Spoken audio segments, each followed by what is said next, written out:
네, 주안의 만나 5월 14일 수요일 묵상을 함께 나오도록 하겠습니다. 오늘 말씀은 에스더 2장 19절에서 3장 6절까지의 말씀으로요. 하만의 등장이라고 하는 제목으로 함께 묵상을 나누도록 하겠습니다. 오늘 본문에서는 유다의 대적인 하만의 등장 이전에 하나님께서 모르드게를 통하여서 준비하고 계신 계획에 대해서 말씀을 하고 있습니다.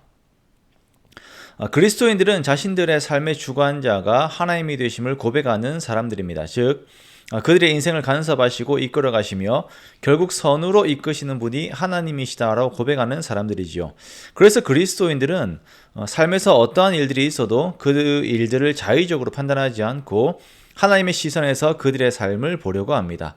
자, 그러기에 이러한 사건들의 연속들 속에서도 계속 감사하며 하나님 앞에서 자신의 신앙적인 태도들을 버리지 않는 것이죠.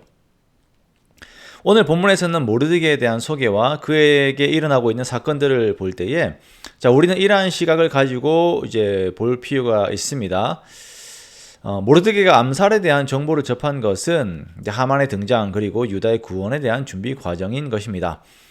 모르드게는 왕궁의 관리로서 평탄한 삶을 살고 있었습니다. 성문에 앉아 있었다라고 하는 것은 그 성문에서 왕궁의 행정과 물품 관리를 하고 있었음을 의미합니다. 모르드게는 유대인들의 1차 귀환에서 유다로 돌아가지 않은 사람입니다. 에스라에서 보면 유다로 돌아오지 않은 백성들에 대한 평가가 그렇게 좋지가 않습니다. 유다로 돌아온 자들만 진정한 하나님의 백성이라고 이렇게 말을 하고 있습니다. 하지만 페르시아에 남아있었던 모르드게 역시 그의 신앙이 하나님과 하나님의 백성들에게 항상 가 있었고 그러한 그에게 하나님께서 함께 하심을 보여주고 있습니다. 모르드게가 성문에서 일을 하고 있을 때에 한 정보가 들려옵니다. 그것은 왕에 대한 정보인데요. 왕에 대한 그 암살에 대한 정보입니다. 자, 아하수에로의 성격을 보았을 때에 그에 대해서 모든 신하들이 호의를 가지고 있었다라고 보기는 어려울 것 같습니다. 이 일이 일어난 때를 보면 19절에서 아하수에로가 또 처녀들을 모을 때에라고 말씀을 하고 있습니다. 아하수에로는 여전히 자신의 욕정에 빠져 있었고 이러한 통치의 허점은 반발을 가져오기에 충분했을 것입니다. 이때 왕의 내시 빅단과 데레스 두 사람이 원한을 품고 아하수에로 왕을 암살하려고 하는 음모를 꾸민 것을 모르드게가 알게 되죠.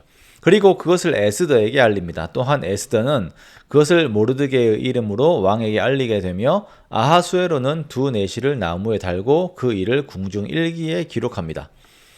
자, 하나님께서 모르드게에게 암살의 정보를 알게 하시고 그것이 에스더를 통하여서 왕에게 들어가게 하시며 암살을 시도한 자들이 나무에 달리게 되는 이 사건은 앞으로 일어날 일의 복선입니다. 이후 하만에게도 동일한 방법과 과정으로 이러한 일들이 일어나게 되죠. 자, 이렇게 일어날 일들에 대한 사건을 미리 보여주심과 함께 유다의 대적인 하만이 등장을 하게 됩니다. 아하수에로 왕이 하만의 지위를 올려서 모든 대신들의 위에 두었습니다. 이 하만에 대한 소개를 할 때에 아각 사람 함므다다의 아들 하만이라고 말씀을 하고 있습니다. 아각이라고 하는 사람은 과거 사무엘 시대에 등장합니다. 아각은 사울이 죽이지 않고 남겨두었던 아말렉의 왕이었죠. 이 아각을 사무엘이 와서 직접 죽입니다. 하나님께서는 아말렉과 끝까지 싸우시겠다라고 맹세를 하셨기 때문입니다.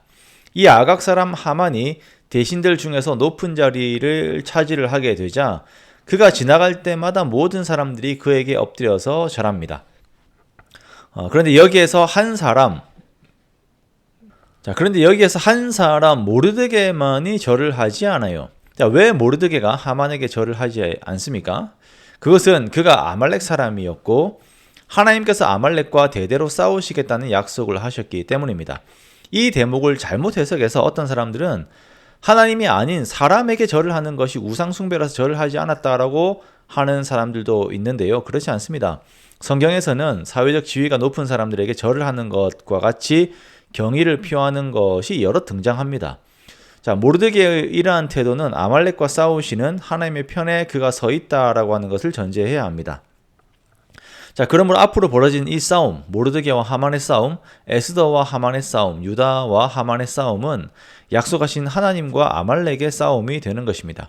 이 싸움은 모세와 아론과 훌, 여호수아가 광야에서 아말렉과 싸우는 것만큼 힘든 싸움이 될 것입니다. 하지만 하나님께서 이 싸움 가운데 함께 하시고 이미 이기는 판을 짜 놓으셨다는 것을 우리가 보게 됩니다. 그리고 아직 보이지는 않지만 그 싸움판 안에서 믿음을 보이며 나아가는 믿음의 선배들을 통하여서 오늘 사단 마귀와의 싸움, 이미 이긴 싸움이지만 그 과정 가운데 있는 우리들이 하나님 앞에서 가져야 할 태도들을 보게 됩니다.